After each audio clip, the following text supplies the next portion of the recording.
जुलाई second week के mid week news session में आप लोगों का स्वागत है। Hi everyone, welcome back to Echo voice classes. मैं हूं सुरभि और यहाँ पे आज हम एक सेशन ले आए हैं आपके लिए, जो कि हम हर वेडनेसडे एंड सैटरडे लाते हैं। यानी जुलाई के हर वीक का, actually not July, her month के हर वीक का हम करंट अफेयर सेशन लाते हैं, जहाँ पे हम एक सेशन लाते हैं मिड वीक सेशन, जो वेडनेसडे आता है, एंड देन सैटरडे आता है एक सेशन जो वीकेंड न्यूज होती है। सो आज हम वीकडे सेशन ले आए मिड वीक का। यानी इको की अभी तक न्यूज क्या आई है, हमने सैटरडे को एक सेशन अपलोड किया था, उसके बाद Sunday, Monday, Tuesday and Wednesday कौन सी न्यूज आई है इको रिलेटेड एंड क्या इंपॉर्टेंट है आप लोगों के लिए, वो मैं आपके लिए ले आई हूँ। सो अगर आप कोई भी कंपेटिटिव एग्जाम की तैयारी कर रहे हैं, not only if you're in class 12th but also if you're preparing for RBI, UGC NET, Indian economic services, UPSC and SSC, कोई भी एग्जाम जिसमें इको है एज अ सब्जेक्ट, ये आपको बहुत हेल्प करने वाला है सेशन। एंड ओवरऑल भी अगर आपके पास नहीं है, but if you're an economic enthusiast, तो ये आपको सेशन बहुत हेल्प करेगा। लेकिन हम आगे बढ़े उससे पहले आपको वीडियो को लाइक करना है। एक्चुअली नहीं पसंद आए डिसलाइक भी कर दो, that's completely fine, but subscribe कर दो चैनल को, ताकि नोटिफिकेशन बेल हिट करके आपको पता रहे मेरी वीडियोस कब आ रही है, ताकि अगर आप मुझे नहीं भी पसंद करते आप मेरी वीडियोस डिसलाइक कर पाओ, और अगर आप मुझे पसंद करते हो तो आप मेरी वीडियोस लाइक कर पाओ। Okay, jokes apart everybody, we'll just start with the video and we'll start with our session. But your feedback is very important. So आपको मेरा कंटेंट कैसा लग रहा है ये मुझे पता लगता है अगर आप मुझे सब्सक्राइब कर रहे हो एंड आप वीडियोस पे रिस्पॉन्स कर रहे हो, लाइक कर रहे हो, कमेंट कर रहे हो, एंगेजमेंट दिखा रहे हो। And guys, PDF her session की टेलीग्राम पर है, डिस्क्रिप्शन में टेलीग्राम लिंक है, पहला ही लिंक है। सो वहां पे आपको मिल जाएगी। एंड टेलीग्राम पे I am very active these days. मैं कांस्टेंट, मैं हमेशा बोलती थी मैं एक्टिव हूँ, बट मैं होती नहीं थी। तो मैं अभी वीडियोस भी पोस्ट मतलब I am posting every PDF on Telegram group, and I really hope that it will be helpful. So हम फटाफट से देख लेते हैं आज के टॉपिक्स क्या हैं। I will try and put up the time stamp in the description, so that अगर आपको किसी पर्टिकुलर न्यूज पे जाना है आप वहां चले जाओ। सबसे पहले लेट्स सी कि आज हम पहला टॉपिक पे बात करेंगे, वो है मेंस्ट्रुअल लीव पॉलिसी। यानी वुमेन को जो मंथली प्रॉब्लम होती है, मेंस्ट्रुएशन की प्रॉब्लम होती है। सो बहुत सारे कंपनीज उस पे ऑफ देने लगे हैं 2 days का, लेकिन वो एम्प्लॉयर्स के लिए एक इशू होने लगा है, specially in the government organization. इसी से रिलेटेड हमारा आर्टिकल है। ऑल राइट, एंड गाइस, अगर आपको बहुत स्लो लगता है, वीडियोस लंबी लगती हैं, you can always increase the speed and watch at 1.5x. I won't say 1.7x या 2x because I think I'm already very fast. So 2x पे तो शायद टर टर निकल जाएगी ट्रेन। तो इस वजह से समझ आ रहा है तो ठीक है, जैसे देखना है, जिस स्पीड पे देखना है, you are free to watch. Then trade policy needs a reset. हम ट्रेड पॉलिसी की बात करेंगे, and when we'll talk of the trade policy, उसी आर्टिकल में डब्ल्यूटीओ की बात भी की गई थी। इसी वजह से मैं आज आप लोगों के लिए एक डिटेल समरी ऑफ डब्ल्यूटीओ लाई हूँ, ताकि डब्ल्यूटीओ के बारे में आप सब कुछ पढ़ लो यहीं पे। And the third and the final article is joblessness and the skill gap. Joblessness बहुत ज्यादा इशू दे रहा है एंड स्किल गैप हमारी कंट्री में है। सो आज हम उस पर बात करेंगे। So drum rolls guys, we are on the first topic, time stamp. जिन भी लोगों ने सिर्फ फर्स्ट न्यूज देखनी है, you can come and watch guys. First is your labor force participation, and so we are talking of the menstruation leave policy। लेकिन इससे related क्या क्या टॉपिक्स हैं, क्या क्या इश्यूज आ रहे हैं, हम उन पे कर लेते हैं। And let me go to my highlighter. Yes, so सबसे पहले हम बात कर रहे हैं guys, I will just zoom in, labour force participation in gender equality. तो हम लेबर फोर्स पार्टिसिपेशन की बात कर रहे हैं। सो ये 2 दिन ना, see menstruation is a problem जो women undergo, and most of you know. So normally we don't call it, I mean in normal layman language we call it periods, that girls are undergoing periods, and periods हो रहे हैं, pain होता है। So every girl and every human body is different. Okay, and every girl मतलब, हाँ, कोई कोई होती है लड़कियां जिनको शायद दर्द नहीं होता, जो एक्सपीरियंस नहीं करते, बट कोई होते हैं जो एक्चुअली बहुत दर्द होता है। एंड कुछ तो इतने एक्सट्रीम केसेस होते हैं जो हर वो 2 दिन अपने हॉस्पिटल में बिताते हैं, उनको ग्लूकोज लगता है, कुछ लगता है, they face major cramps. And इसी वजह से पीसीओडी, पीसीओएस, बहुत सारे इश्यूज डेवलप होते हैं ह्यूमन बॉडी में। हार्मोनल चेंजेस बहुत ज्यादा होते हैं ह्यूमन बॉडी में, and which is Y women in these 2 days need real rest, like the body needs rest, and they can't be more productive, I mean, as compared to the other days when they are not undergoing the period, or the menstruation cycle is not happening, okay? Because cycle also has phases, and उस phases में कुछ phase होता है जो बहुत active phase होता है, तब women are very productive, and there's another phase जो कि बहुत ही setback phase होता है, जहाँ पे they are very emotional, their emotional hormones are high. So you need to understand your body and your cycle because it is the natural gift, and we refrain to talk about it, but we need to. And which is why economy में, आपके काम में क्या क्या impact आता है, इसकी कोई बात ही नहीं करता, क्योंकि आप major problem की बात नहीं करोगे.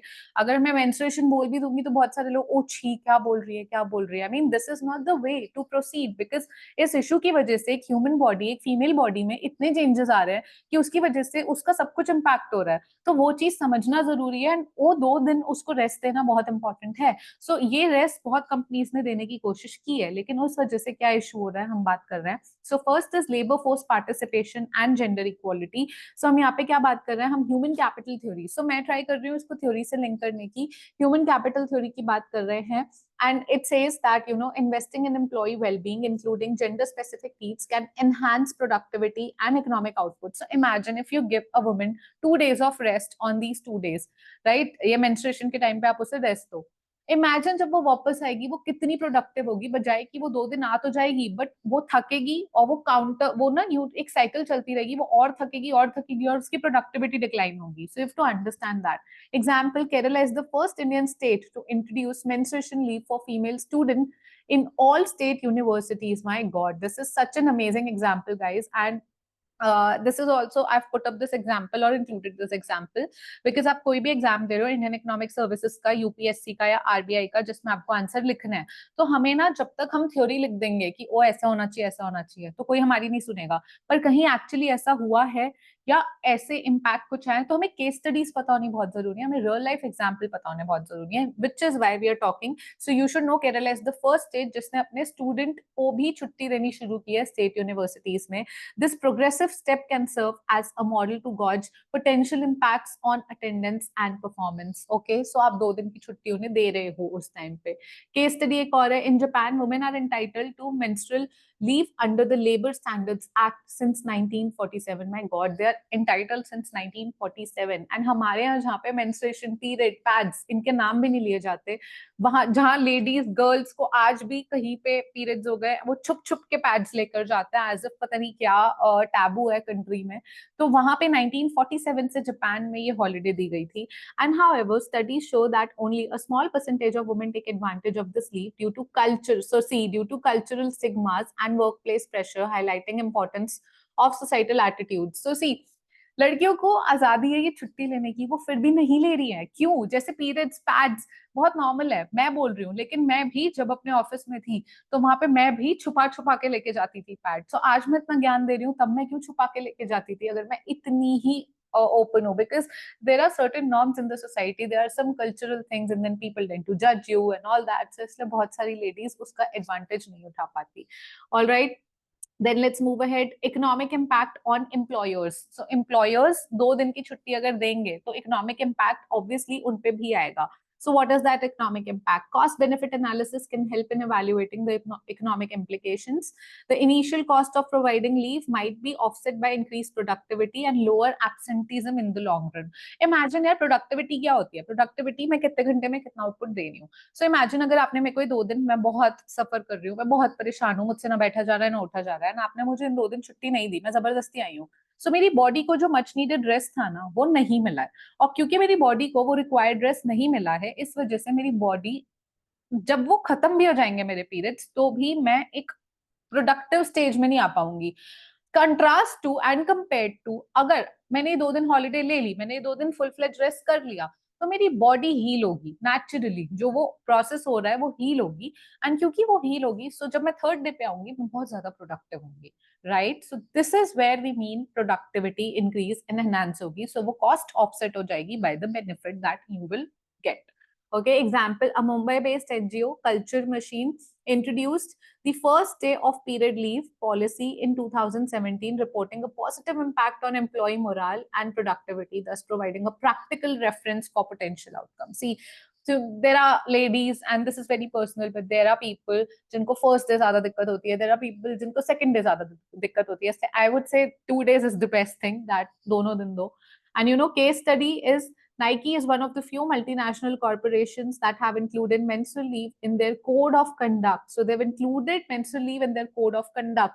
This policy is part of their broader strategy to ensure employee well-being and reflects the growing recognition of menstrual health in global business practices, because menstruation problem एक लेडी में बहुत और issues create करने लगे हैं आज की डेट में. So it is important to recognize their well-being and उनका ख्याल रखना. यार कंपनी है, अपने employees का ख्याल नहीं रखेगी तो employees long run में उनका कैसे रखेंगे, you know. Then legal and policy framework theory, the Maternity Benefit Act 1961 and its amendments serve as legal precedent for introducing gender specific health policies. This act ensures, and you should know this act also. So this act ensures maternity benefits which could be extended to include menstrual leave, promoting gender equity in workplace. There should be gender equity. I mean, men are not facing such issue. So if female is facing such issue, I don't want to sound like a feminist. And guys, please, let's clear one thing. Who's a feminist? Feminist can be a man as well. Feminist is nothing. कोई lady अगर किसी lady के बारे में बोल रही है इसका मतलब फेमिनिज्म नहीं होता, ठीक है. Please guys, clear your thoughts. I am so personally I would say that you know male feminist are also there. So feminism क्या हो रहा है? आप बस इक्वालिटी दे रहे हो कि यार उनको एक इश्यू, उनको 2 दिन की छुट्टी देके बैलेंस कर रहे हो, ये इक्विटी है, ठीक है. जैसे अब पेटर्निटी लीव मिलने लगी है, पहले मेटर्निटी मिलती थी, अगर अब फादर्स को भी मिल रही है तो ये क्या अब this is feminism. paternity leave is also basically you're treating them equal. ऐसा नहीं कि आदमी का काम सामान उठाना है और औरत का काम मजे लेना है. अगर वो उठा रहा है मैं भी उठा सकती हूँ, ये भी फेमिनिज्म है. मतलब हम सिर्फ बेनिफिट्स नहीं मांगते. You know, a female is not only asking for the benefits, they are also saying that we'll share your equal load. That is feminism. Okay, so don't misjudge and misinterpret the word feminism, because a lot of male these days you know comment on females कि जरा सा कुछ बोल दिया तू तो feminist है, तू तो फेमिनिज्म बोल. अरे guys, I mean clear your thoughts, and I'm not against you. That's completely fine because that's society. So if I can change you in one thought or one perspective, I would be most happiest. Okay, and I think guys who are feminists are the most amazing you know beings, because they can treat ladies equally, and that's the one example. Then let's talk of another example. Bihar is a pioneering state in India that has been providing 2 days of menstrual leave each month of government employees you know since 1992 से. यार इतना पुरानी बात हो गई है, like 28 years से. This long-standing policy can be studied for the impacts. So जहाँ पे बहुत टाइम से चल रहा है ना, आप वहाँ पढ़ सकते हो, उसके impacts के बारे में समझ सकते हो. All right. Then case study: Indonesia's labor laws mandates that female workers have the right of 2 days of menstrual leave per month. However, enforcement is inconsistent and many women do not take leave due to lack of awareness or fear of job loss, underscoring the need for robust policy implementation. यानी अभी भी implementation या awareness या employee education के issues तो हैं, ठीक है. Societal and cultural considerations देख लेते हैं. Social role theory suggests that policies addressing specific gender needs can contribute. Okay, let's not go there. Example पढ़ते हैं सीधा. And actually case study देखते हैं. In South Korea, the menstrual leave policy is supported by law, but social stigma and workplace culture often prevent women from using it. Okay. This example illustrates critical role of cultural acceptance. अभी भी ना हमारे यहाँ cultural acceptance नहीं आई है, and generation acceptance नहीं आई है कि you know there's even if we talk of India, let it be, बाहर की country छोड़ दो, हम गए नहीं, हम वहाँ रहे नहीं, हम वहाँ के culture पे कौन होते हैं comment करने वाले, लेकिन हम अपनी country पे comment कर सकते हैं. So अभी भी बहुत generation ऐसी है जो you know still हम अपने खुद के घर पे अपने father या अपने brother को नहीं बोल पाते directly कि यार I am facing this issue and because of which I need rest. Don't force me, just because we are not open enough.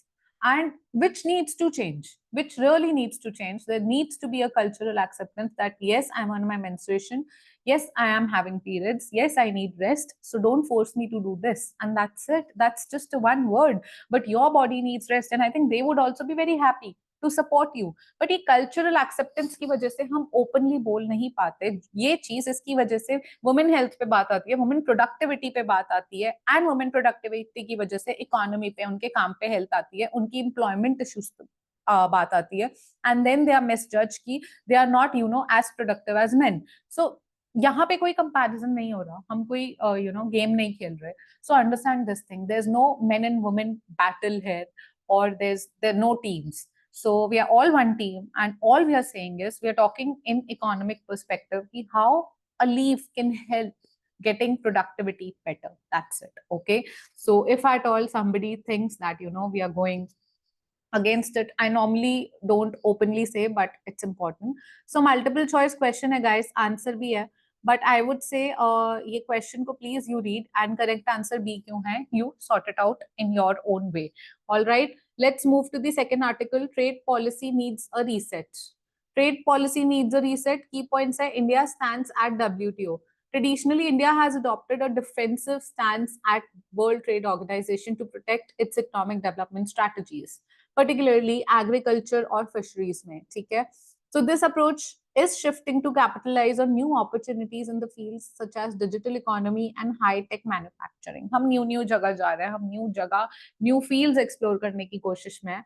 Vision 2047 क्या कहता है? Aims for a comprehensive roadmap for India's development, focusing on technology-driven economy with the goal to reach developed economy status within next 25 years. We are still developing economy. We want to reach that developed economy status. All right, global economic governance. You can have a role. हमारा major point क्या है? Active participation in WTO. That's fine. Economic policy reforms जो हमें required है, हम main बात उसकी करेंगे. I mean all these things, मैंने बहुत सारी चीजें ना एडिट भी लिखी होती हैं इसमें, इसलिए कि वीडियो में नहीं, बट आप जब पढ़ रहे होंगे सो मे बी बेनिफिशियल समवेयर और द अदर. बस इसलिए economic policy reforms focus on promoting global integration through foreign direct investment and facilitating technology driven economic growth. All right, environmental commitments है हमारी. India's commitment to a low carbon economy and net zero carbon emission by 2070. ठीक है, तो अपना इतना बड़ा गोल है. And economic theories कौन सी है अपने लिए, वो ज्यादा इंपॉर्टेंट है. कंपैरेटिव एडवांटेज हमने अपनी एक पहले वाली वीडियो में भी बात की है कि यानी जो कंट्री लेबर इंटेंसिव है वो लेबर टेक्निक्स यूज करे, जो कैपिटल इंटेंसिव है वो कैपिटल, यानी जिसके पास कंपैरेटिव एडवांटेज जिस चीज में है वो चीज सेल करे. ठीक है. Global value chains, participation in WTO and alignment with global standards will facilitate India's integration into global value chain.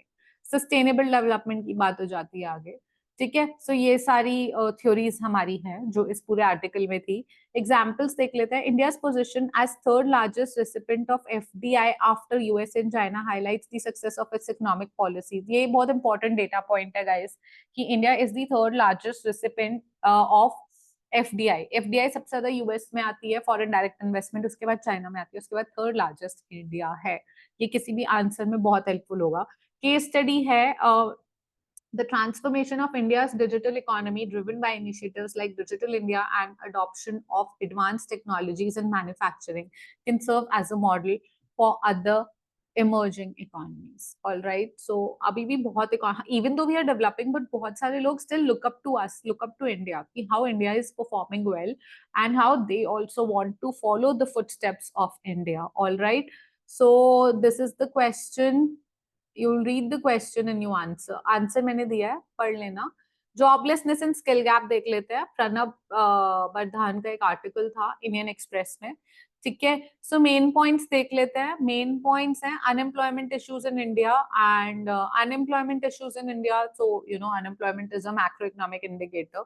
The article highlights the persistent problem of unemployment in India, particularly lack of high quality job for youth. अभी भी lack of high quality job in youth, and you would read अभी तो IIT और IIM भी IIT IIM के students like cream माना जाता है, वहां जाने के लिए लोग तरसते हैं. अभी वहां पे भी एम्प्लॉयमेंट इश्यूज होने लगे हैं. सो जो बाकी यूनिवर्सिटीज है वहां का तो क्या ही होगा. Economic theory, the issue can be analyzed using concept of structural unemployment. So you should know structural disguised in the types of unemployment. Okay, I'll link somewhere types of unemployment मैंने कराया हुआ है. I'll link the video somewhere here or in the description so you can go and watch. Which occurs when there's a mismatch between skills of the workforce and demand for the job market. So I may be highly skilled, ठीक है, लेकिन job market की demand नहीं है. अब मैंने इतनी पढ़ाई कर ली, मैंने पीएचडी कर लिया, मैंने बहुत कुछ कर लिया, लेकिन जॉब मार्केट में वो डिमांड ही नहीं है. तो मैं इतनी हाई स्किल होके भी वो जॉब नहीं ले पा रही. इसका मतलब there is a mismatch, and इसी मिसमैच को, जो मिसमैच की वजह से जो अनएम्प्लॉयमेंट रेज होती है उसको हम स्ट्रक्चरल अनएम्प्लॉयमेंट कहते हैं गाइस. ठीक है, करंट डेटा क्या कहता है? Current data says that India's unemployment rate stands at around to 8%, with youth unemployment being significantly higher. And हमारा demographic division कहता है कि सबसे ज़्यादा working age population है, and उसमें भी अगर सबसे ज़्यादा youth को issue हो रहा है तो there's a major issue. Skill gap, the skill gap is a major contributor. Case study Germany, एक केस स्टडी हम क्यों पढ़ते हैं? ताकि हमें एग्जांपल मिले कि ऐसा कहीं पे हुआ है, तो हम उन्होंने अगर रिजॉल्व कर लिया था तो हम एग्जैक्टली कंपेरेबल स्टेट में नहीं है, बट हम क्या मेजर्स ले सकते हैं? This just helps. Okay, Germany's dual education system, which combines classroom learning with hands-on apprenticeship, is cited as a successful model for addressing the skill gap. Okay, so Germany का एक model है, वो बोल रहा है वो अच्छा तरीका है. Vocational education and training, human capital theory आ जाती है यहाँ पे. इंडियन कॉन्टेक्स्ट में the skill India mission aims to train over 400 million people to various skills by 2022. However, the effectiveness and reach remains a concern. So ऐसा skill India mission का M था 2022 तक क्या करना, पर आज भी डेटा के अकॉर्डिंग अभी भी लूप होल्स हैं, जिस वजह से we can not comment on it. Then urban employment guarantee.